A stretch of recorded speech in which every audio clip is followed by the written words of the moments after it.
everyone, and welcome to another episode of Little Give.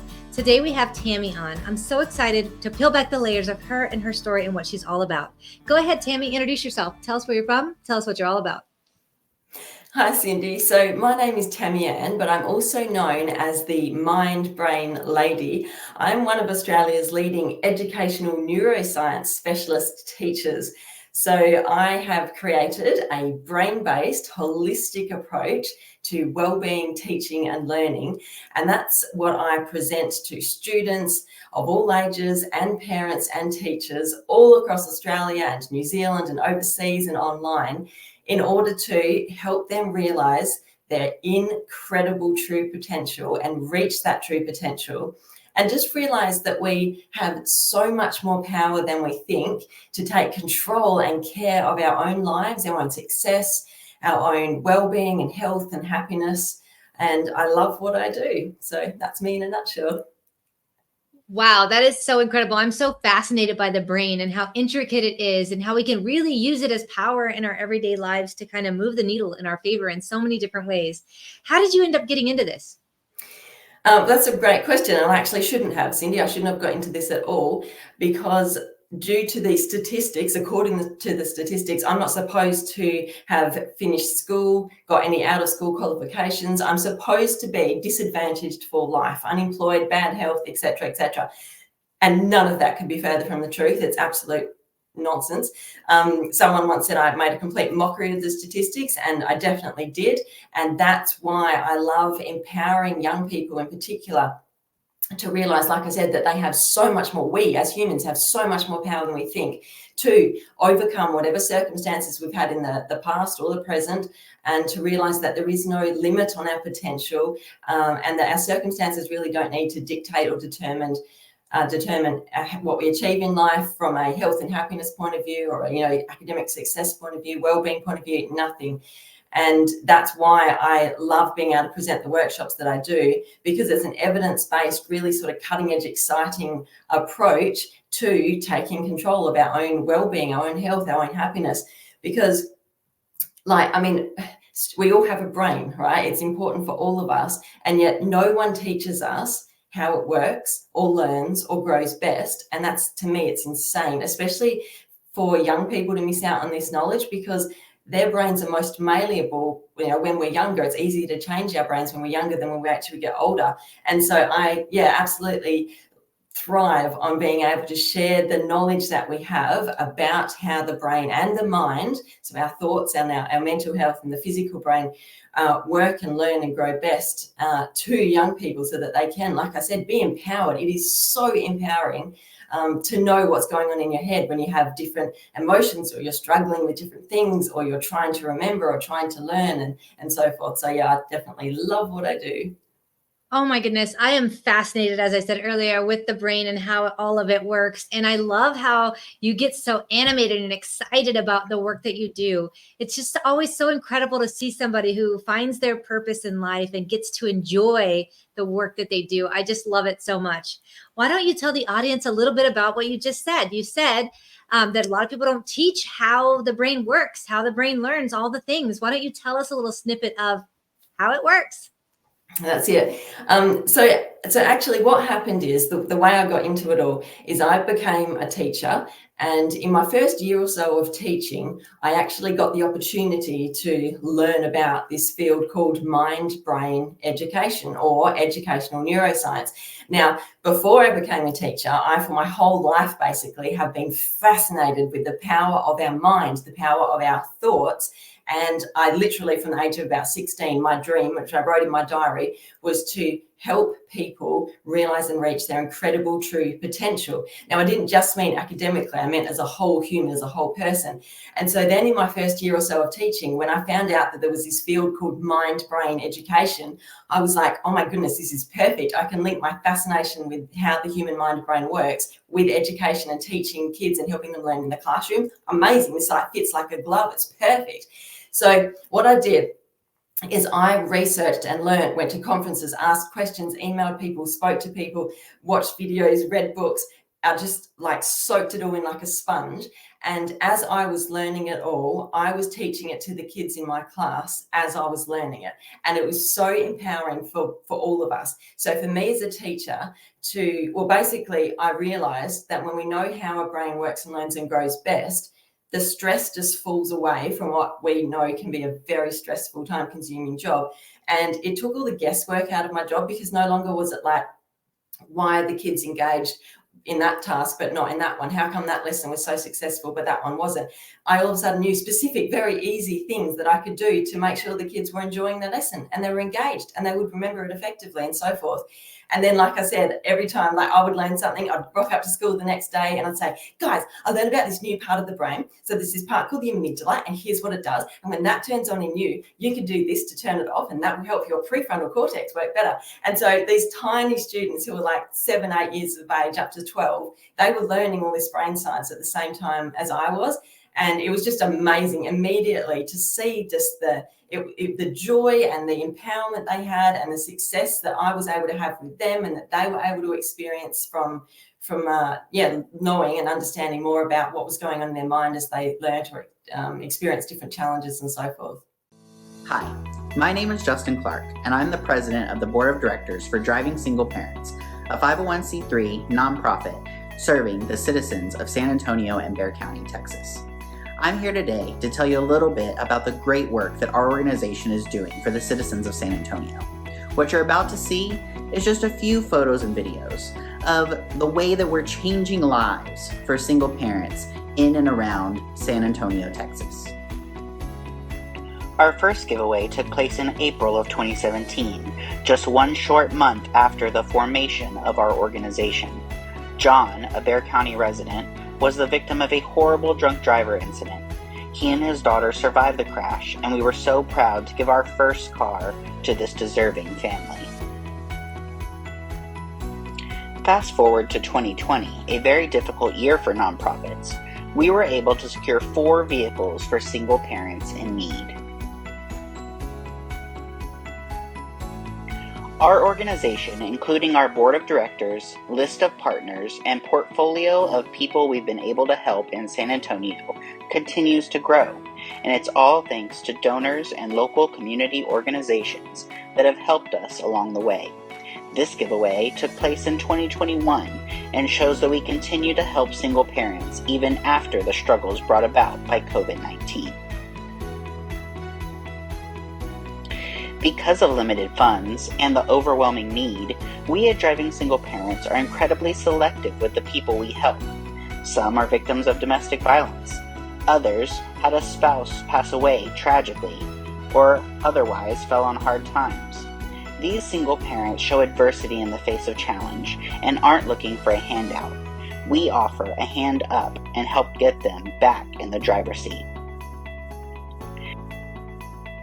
Many of the single parents we help go on to graduate college, get promotions, get married, mentor others, and some have even been so touched by the gift we gave them that they have decided to join our board of directors to pay it forward and ensure the continued growth of our organization. If you would like to help our organization continue to grow and continue to help single parents in need in San Antonio, Texas, and Bexar County, Texas, we would really appreciate your support. Please visit us online at www.drivingsingleparents.org. Thank you.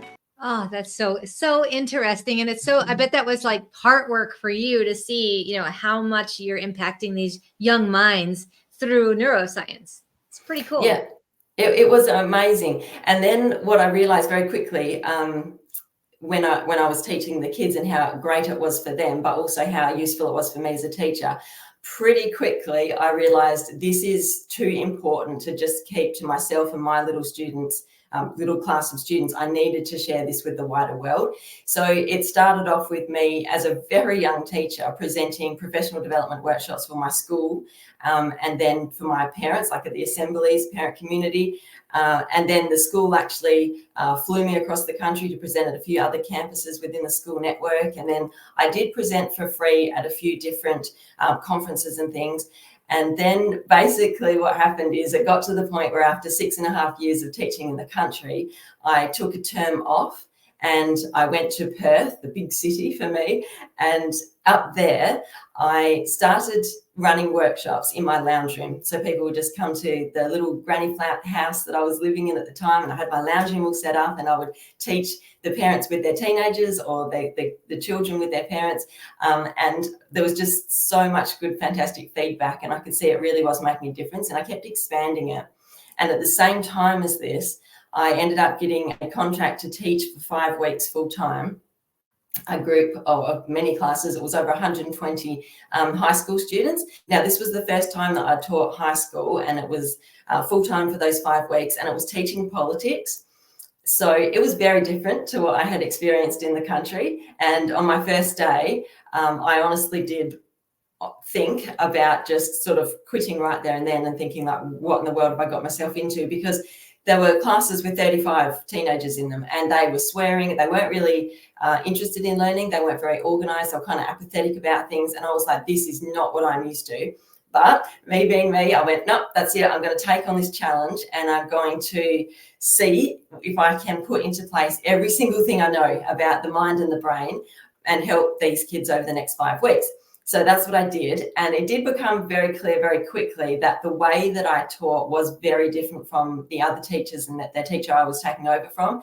And then what happened is at the end of those 5 weeks, a whole heap of different students from the different classes I was teaching, they came and knocked on my classroom, my office door, and they said, can we see Miss Caldwell? And I said, yeah. And they walked me through the whole school to what was our classroom.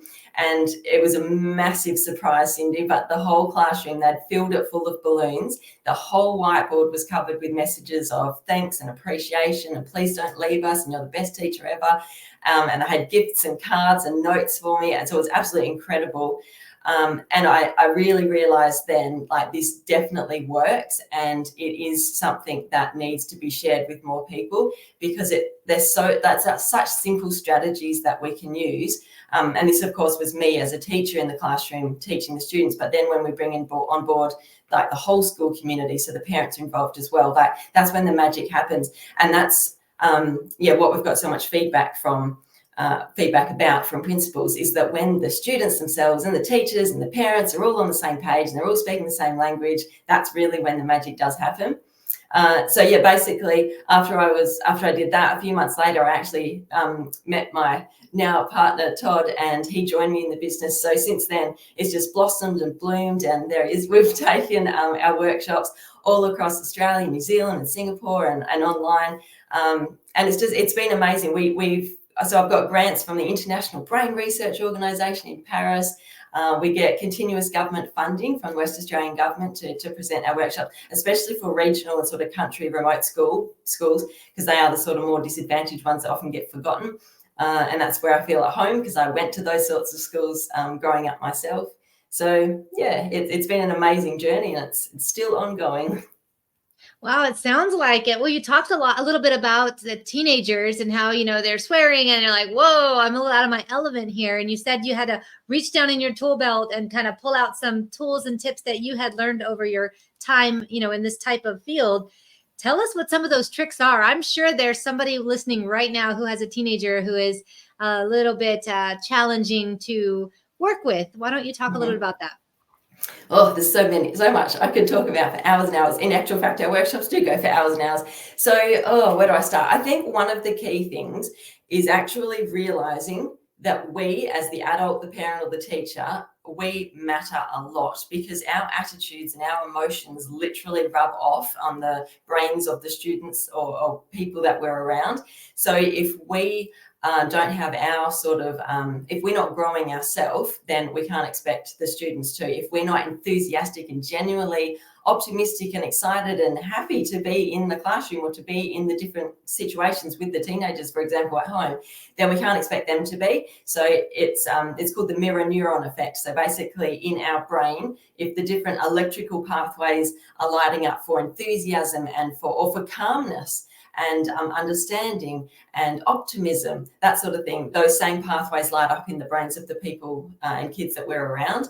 So I think that's a key one. And another one would be this one's not so much brain science, but realizing that beneath all the layers and the behavior that we might see, there is goodness within each of us, and we really need to talk to and remember that at all times, and remember that the behavior that we see that might not be the best is caused by the different experiences we've had, whether we're stressed, whether we're tired, whether we're hungry, whether we haven't done enough exercise, whether we're having thoughts about ourselves that make us feel stressed or doubt ourselves or worried or feel down and so forth. So basically there's a part of the brain in the lower region here of the brain, and we call it the angry amygdala. So the amygdala is part of our sort of survival, fight or flight response, emotional part of the brain. And when that lower part of the brain is on in a teenager, say, for example, they're very stressed, they're really anxious, they're really down, they're really worried, well, guess what happens? The front part of their brain here, behind our forehead, it goes offline. It starts to shut down, be padlocked out, not work so well. That is our rational, logical, decision-making, impulse control, risk assessment part of the brain. And so we can't expect teenagers, when they're having those stressful emotions and feelings, to be at their best and to be their most logical and rational and control their emotions and so forth. It physically isn't possible, but it gets even worse because teenagers, their brains are like a massive building reconstruction site, and the reconstruction or the rebuild of their brain starts at the bottom, and the last part of their brain that finishes getting rebuilt is that part at the front, which, like I said, allows for them to be logical and rational and have impulse control and risk assess and so forth. And so we kind of need to realize that with teenagers, that they've got a lot of change going on in their whole bodies, obviously, and that brain at the front hasn't finished being rebuilt for the second time around, and it doesn't finish growing till about 25. So when teenagers do struggle with emotions or tempers or tantrums or stress, it isn't really entirely their fault, because physically that's going on in their brain. But the good news is that there are lots of different things that we can do to shut down that angry amygdala part of our brain, and that they happen very quickly, very powerful. So things like breathing, super simple, right? But it's super powerful. Taking long, slow, deep breaths is something that military special ops soldiers do to stay calm and shut down their amygdala, and elite athletes. Positive music, happy, calming, positive music. Boom. It's one of the most profound things to shut down the angry amygdala part of their brain. And that's something we can all do if we know that our kids or teenagers or students in class are not having the best emotions. They're a bit concerned, a bit stressed, a bit worried about something. Pop on some music, because immediately, and we all know this, don't we? Because when we hear happy, positive, calming music, it literally makes us feel different. And one of the reasons is because it shuts down that amygdala. Another one is that it floods our brain with this awesome chemical called dopamine, which we might have heard of. Dopamine's wonderful for making us feel good, but it also motivates us to want to pay attention, and that helps with learning, because if we don't pay attention, our brain doesn't remember stuff. And so and this is what I've learned through this journey, is that some of these, well, pretty much all of the things are so simple, but they are so powerful. And when you start using them together in combination, all of a sudden the benefits just pile on. And before you know it, the lesson's incredible, or the child is able to be helped to calm down and feel good about themselves so quickly in the moment. Wow. Great information to know. So if there was a teenager out there and they're struggling with their emotions, what would be an example of a good breathing exercise that they could do to kind of calm that? Yep, definitely. So there are quite a few, and you can just find the one that suits you. There's the one that I prefer is actually one that neuroscientist Dr. Andrew Huberman in America, he recommends, and he uses this with military special ops soldiers and elite athletes and so forth. And it is 2 in-breaths and one very long, slow out-breath. So, and the really cool thing about that is, like I said, it can calm you down literally in a few seconds. And it is a natural thing, because if you think about it, especially kids, but when you cry and you're really crying a lot, what do you naturally do when you start to calm down at the end? You go, so it's a natural thing that happens, but we can actually take what we do naturally and do it purposefully when we wish to calm ourselves down in the moment. Hi, my name is Andrew Fraley, and I believe that sometimes we all need a little bit of help. If you're in the San Antonio community and you need some legal help, call me at 210-725-4643. 4658. That's so true. And when you were first saying that, I was like, I think I do that when I cry. That's it, So it's so exactly. funny that you brought it back to say, yeah, you do it naturally, but then you can do it on purpose to kind of regulate that. That's so interesting. That's it. And I think that's the thing, right? So like all of this stuff, like I've mentioned a couple of things, and that's what military special ops soldiers use and elite athletes use. And these are also strategies that like world leading neuroscientists use, and that very successful entrepreneurs, very successful business people, the sort of forward thinkers and world leaders in a lot of these fields, they use these strategies that I'm teaching kids and that I'm encouraging parents and teachers to use and to teach students, because they know how effective they are at helping their brain be its happiest and healthiest and most successful, most effective and calm, etc. And when I did in my TEDx talk, at the end of my talk, I said something which is still true, and that is that I am so passionate about the fact that young people, the future of humanity, deserve to know and use these same strategies too. And to me, it really is crazy that this hasn't happened already, that we're not teaching young people these same literally life-changing strategies that will help their mind and their brain be their best and reach that incredible true potential as a whole person, academically, intellectually, etc. Sure, definitely, but also from a wellbeing, happiness point of view. And I think that's another thing also that we don't often realize.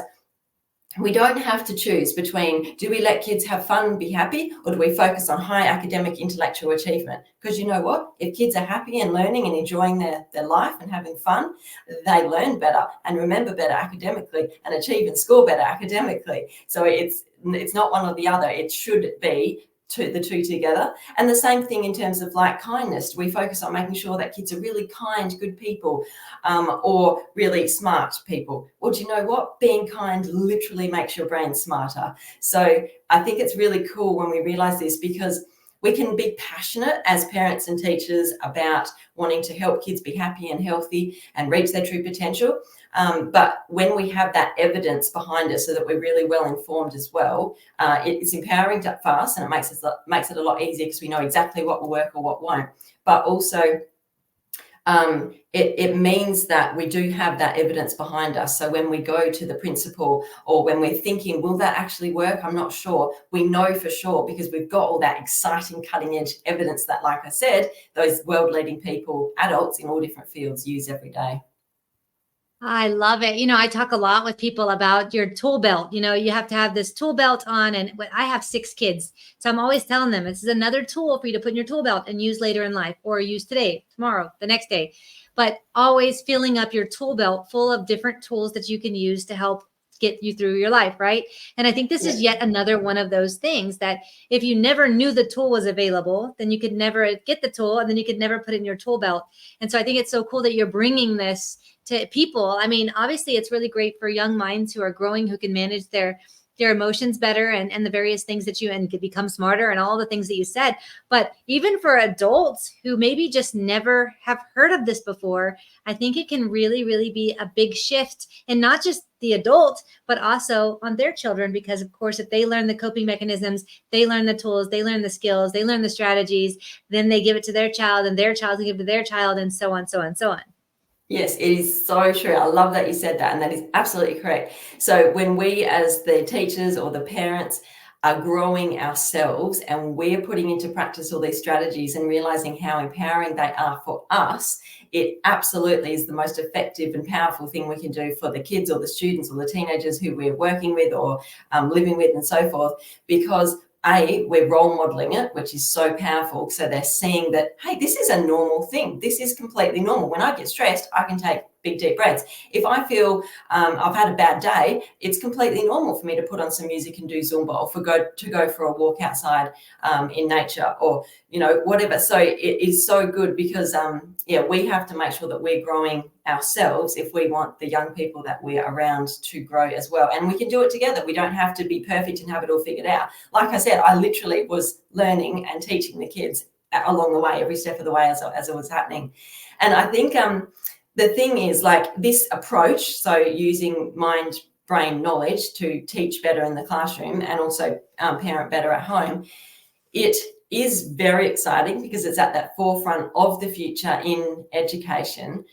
It is, and it was right back when I started, very much the neuroscientists and to some extent the psychologists, but especially the neuroscientists were the ones saying, hey, this makes sense.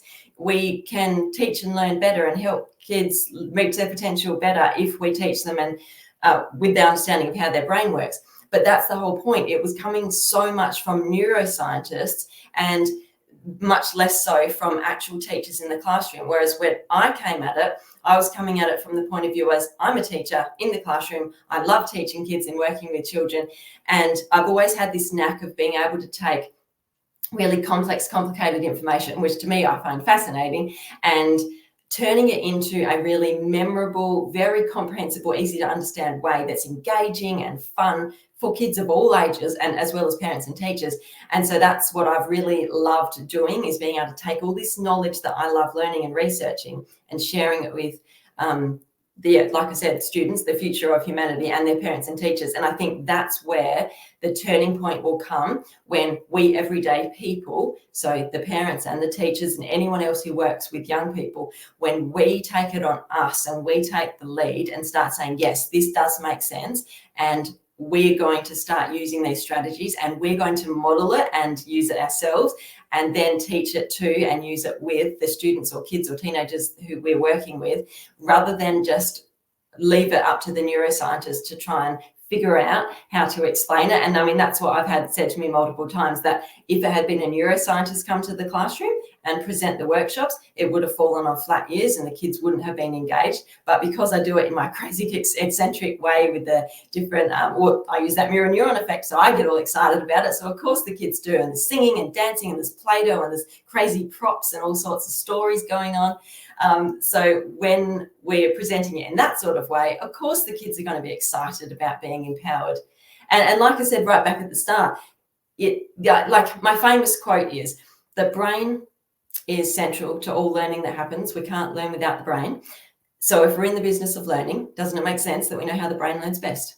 And when you put it like that, I like to say, you ready for this? It's a no-brainer. I love it. You know? That's so great. That's it. And so it's this evidence-based approach, yes, but that's the reason I love sharing it so much, is because, to get back to what I said at the very start, it helps kids in an evidence-based way realize that our circumstances don't need to limit us, that our potential is almost limitless, and that we can really, take control and care of our own lives and health and happiness and success. So that's why I love doing it. It seems like there would be a big impact on mental health if you could really hone in on these strategies. Have you seen a little bit of that in your work as well?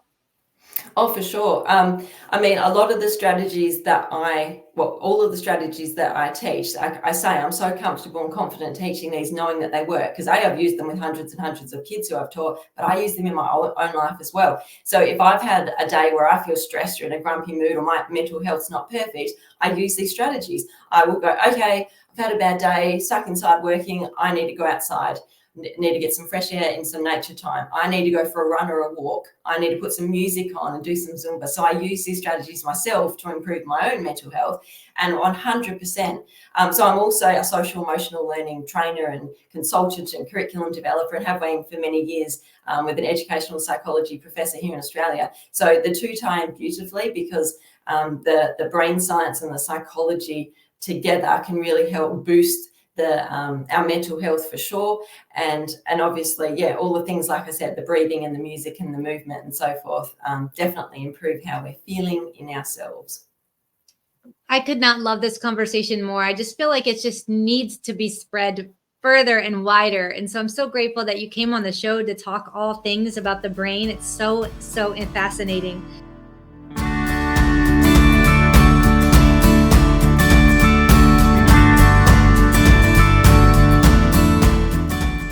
Let's switch off to the two questions I love to ask all of my guests. So the first one is, can you give us an example of a little thing that somebody who's watching today can do in their community that might just be a little give on their end, but might make a big impact on the other side? Absolutely. So I've actually come up with an acronym for this, okay? What we need to do is create OMG moments every day. So OMG can stand for oh my goodness or oh my gosh.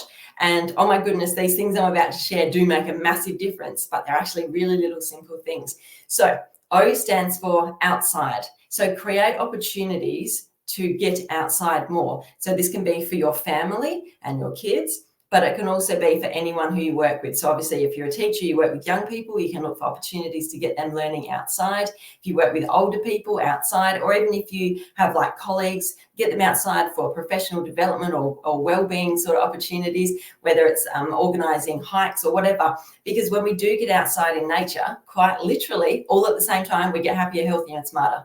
So it's absolutely amazing. And then we've got, so that's the O, then the M is movement. So again, create opportunities for people in your life, your family, people you teach, if you're a teacher, work colleagues and so forth, to move more, because movement is the best thing you can do for depression and mental health. It helps us stave off pretty much all of the major diseases. So again, whether it's planning gardening opportunities, going to the park, any time that you can sort of get off the screens and ideally outside and moving in the natural world, because then you've got both nature and movement. It's going to be doing wonders for your mental health and physical health, but also, like I said, happy, healthy and smart.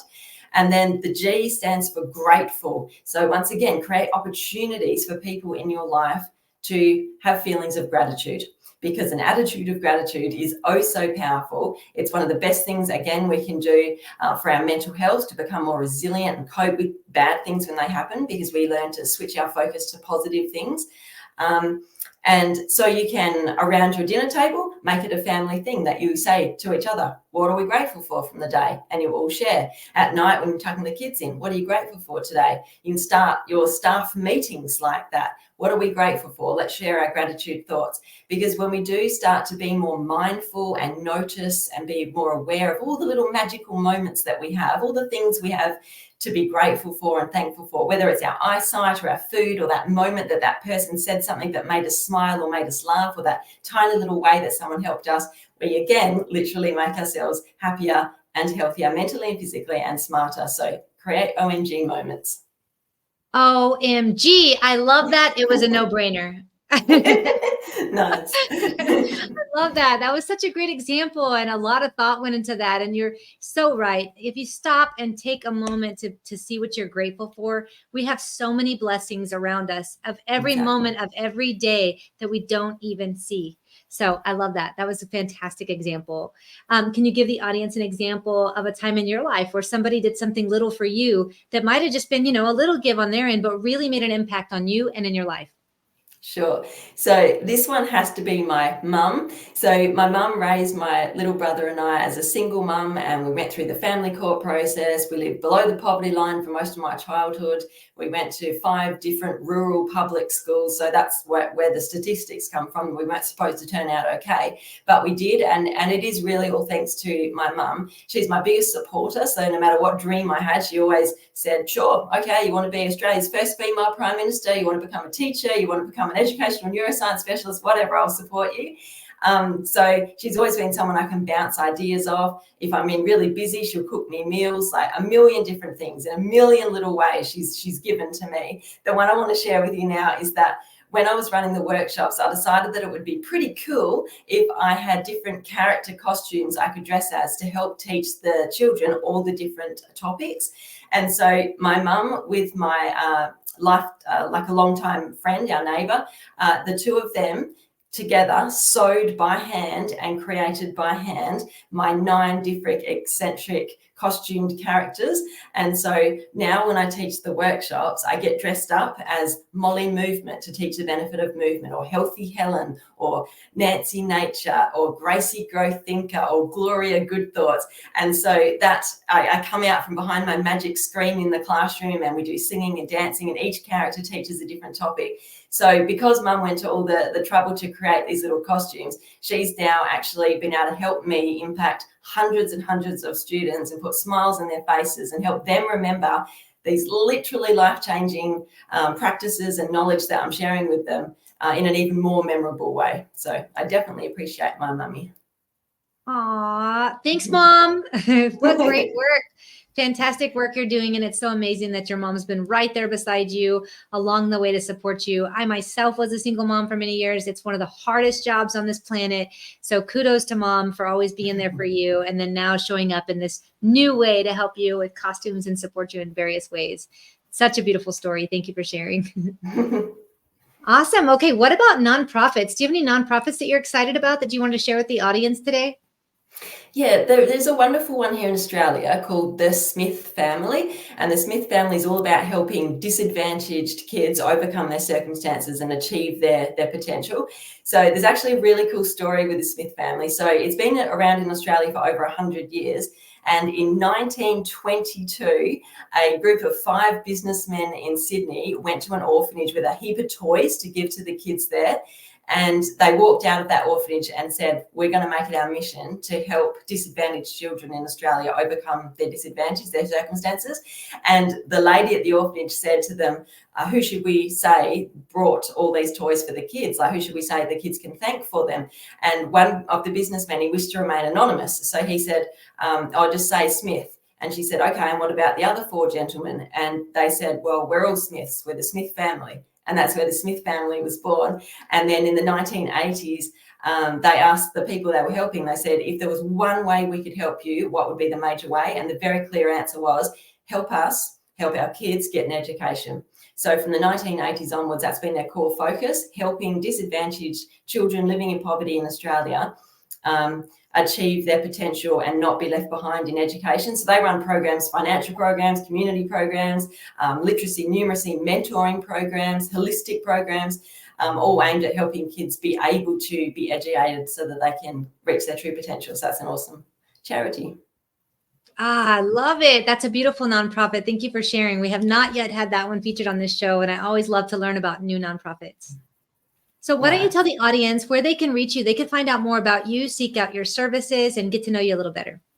Sure.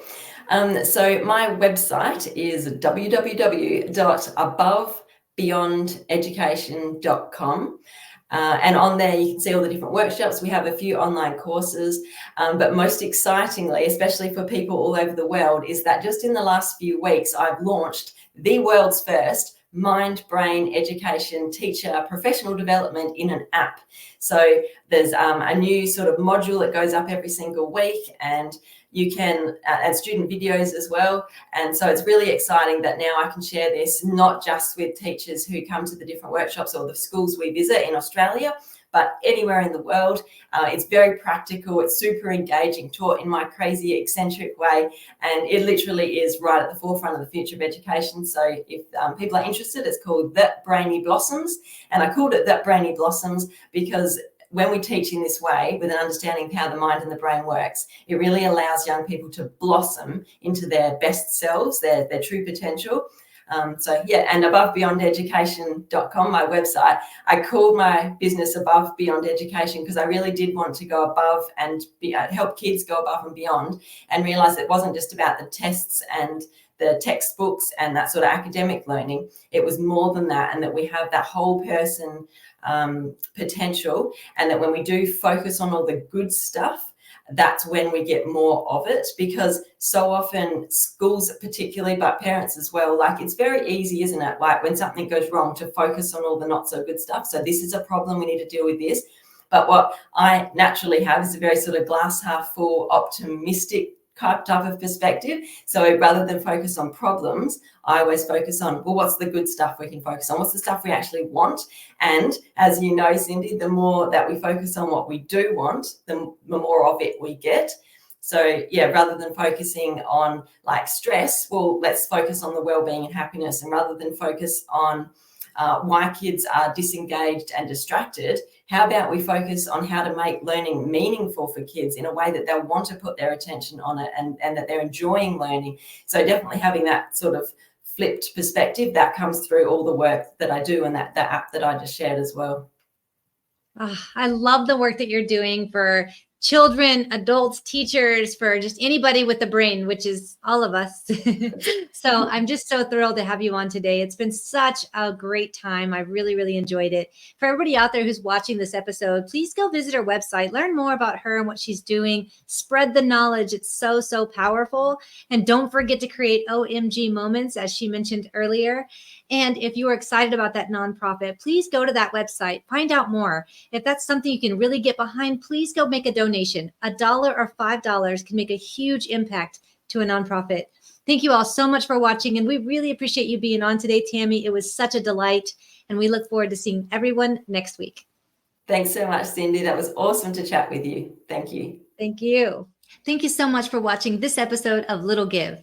If you would like to learn more about how I highlight ordinary people doing extraordinary things to help others, or maybe you'd like to be a guest, or maybe you know a nonprofit that you would like to see featured on a future episode of Little Give, you can find all the information on our website at littlegive.com.